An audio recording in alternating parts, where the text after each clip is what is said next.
Hello, my name is Ryder Searle, and today we are going to talk about explicit teaching and instructional strategies in the classroom. So to start off, we are going to be talking about four teaching principles and how we're going to include them into the classroom and into a lesson. And we're also going to talk about one instructional domain and various strategies to help build this type of instruction. So the first teaching principle we are going to talk about is to communicate clear performance expectations. So one way to do this in the classroom is to create high but achievable expectations at the beginning of class. So it could be something like, I expect you guys to sit in your seat and to take out a piece of paper and take notes during class, or I expect you to, answer questions when I ask questions and things like that. So that's just kind of setting the tone of the classroom. And another way to communicate clear performance expectations is to state the objective of the class at the beginning of class.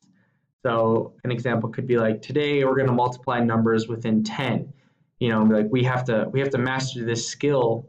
We have to be able to memorize these multiplication tables by the end of the semester. Something like that, kind of giving those students an objective. I think another great idea is to have the students develop their own goals. Have them take out a piece of paper, write some of their own goals, maybe at the beginning of class, or maybe this is at the beginning of the semester, and to ensure that they're SMART goals. Because, students' commitment to goals is supported when goals are specific, clear, and challenging, yet achievable. So the second teaching principle we're going to talk about is to provide structured practice with systematic prompts. And one strategy or one way to do this in the classroom is through instructional scaffolding. So kind of that gradual release of responsibility. I'm going to kind of teach them what we're going to be talking about, teach them how to do it, some great, maybe some procedural steps to take or something like that. Kind of teach them how to do it, and then we're going to kind of work on it together, maybe work in some small groups, just to build on what we just learned. And then ultimately they're going to be able to do it on their own. So it's just kind of taking down that scaffolding until, they can do it with less and less support.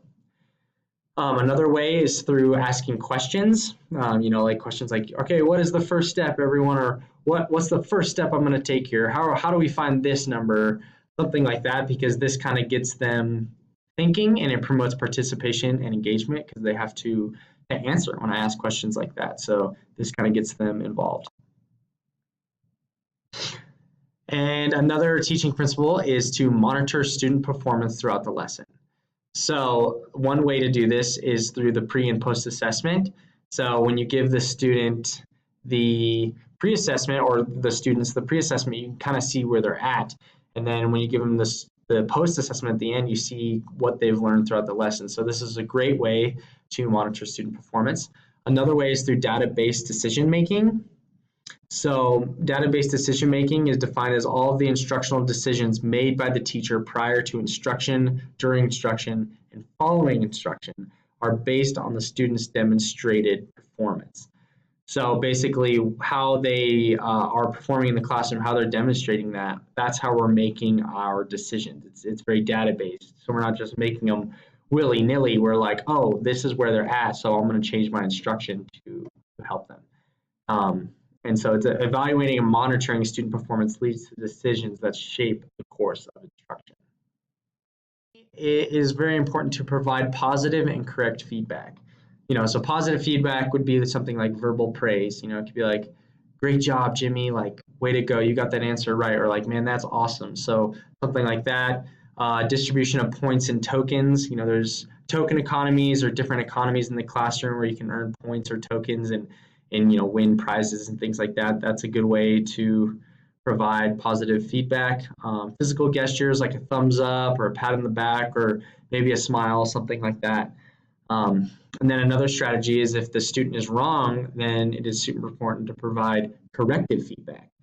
And the way to do this is to, first step is to identify why the student made the error. So, was it a procedural error or something like that?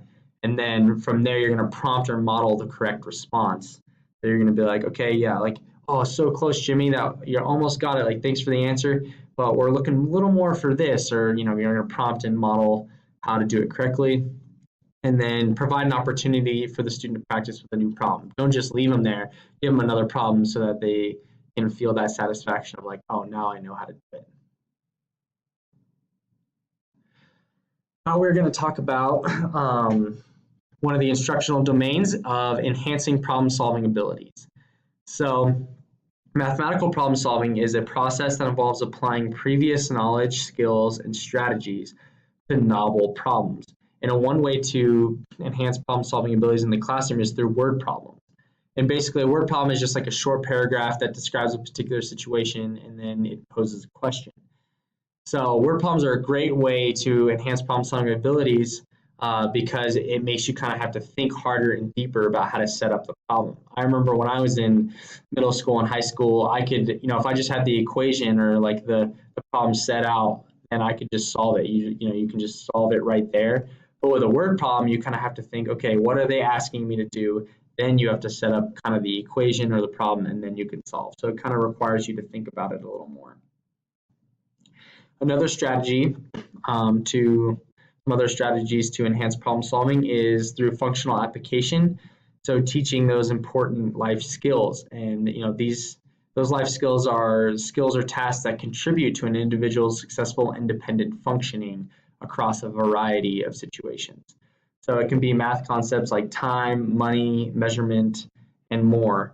So for the lesson that I chose this past week, I am teaching students on how to read an analog clock and obviously a digital clock, and just kind of how to read those things and how to manage their time, be on time, calculate how much time is needed for something. So these kinds of skills really develop problem solving strategies because they're skills that the students are going to need in life to be successful. Like teaching time, especially in America, we have deadlines. We have to be on time for stuff. We have work that we have to be to. So it's very important to be able to manage time wisely to be successful.